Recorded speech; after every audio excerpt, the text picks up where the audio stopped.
प्रशासन ने करा है ये एक ऐसा कदम है जो प्रशासन को नहीं करना चाहिए। कल्पना कीजिए आप मीलों का सफर तय करके वृंदावन पहुंचे अपने आराध्य का दर्शन करने के लिए, पर आपको अपने आराध्य के दर्शन नहीं हो पाते हैं। क्यों? क्योंकि प्रशासन ने भगवान के गर्भगृह जहां वे दर्शन देते हैं वहां पर ताला जड़ दिया है।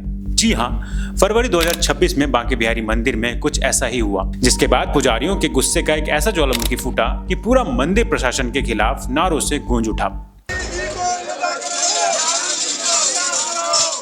राधे राधे दोस्तों, आज हम आपको बताएंगे बांके बिहारी मंदिर का वो महासंग्राम जो अब सिर्फ भीड़ संभालने का नहीं रहा। ये लड़ाई है दो अलग अलग सोच की।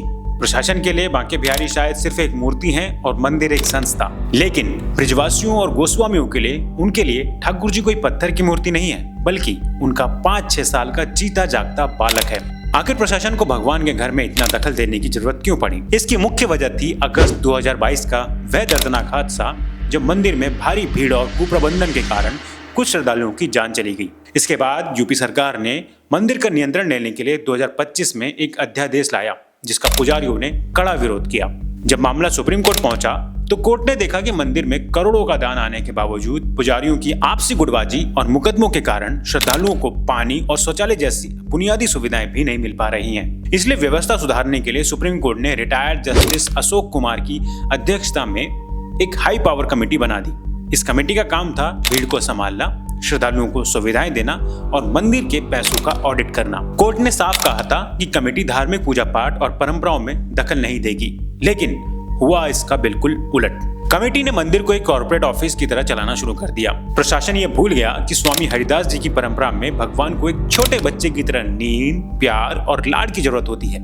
भीड़ नियंत्रण के नाम पर कमेटी ने सबसे पहले 1864 से चली आ रही पवित्र देहरी पूजा को रोक दिया और जगमोहन सामने वाले चबूतरे की सीढ़ियों पर ताला जड़ दिया। लेकिन ब्रिजवासियों का दिल तब छलनी हुआ जब फरवरी 2026 में कमेटी ने आदेश दिया कि भक्तों को दर्शन कराने के लिए ठाकुर जी को उनके गर्भगृह से निकालकर बाहर जगमोहन पर बिठाया जाए। पुजारियों ने चिक चिक कर कहा भगवान सिर्फ होली और खास त्योहारों पर ही बाहर आते हैं, लेकिन प्रशासन ने जिद में आकर भगवान के गर्भगृह पर ताला लगा दिया। प्रशासन के लिए महज एक स्थान परिवर्तन था, लेकिन पुजारियों के लिए प्रशासन ने उनके बच्चे को उसके कमरे से बाहर निकाल दिया था। भारी हंगामे के बाद मजबूरन कमेटी को ताला खोलना पड़ा।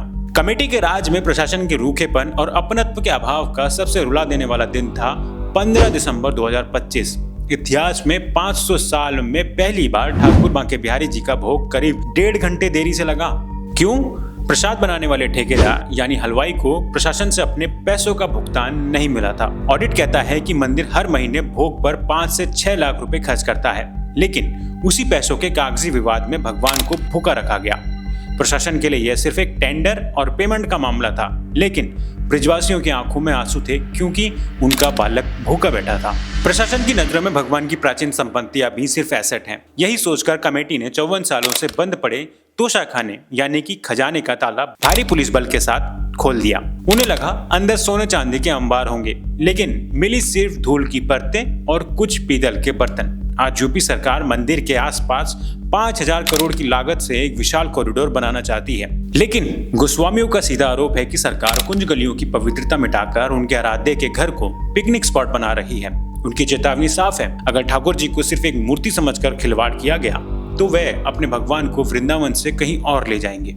आज बांके बिहारी का दरबार आस्था की सबसे बड़ी परीक्षा से गुजर रहा है।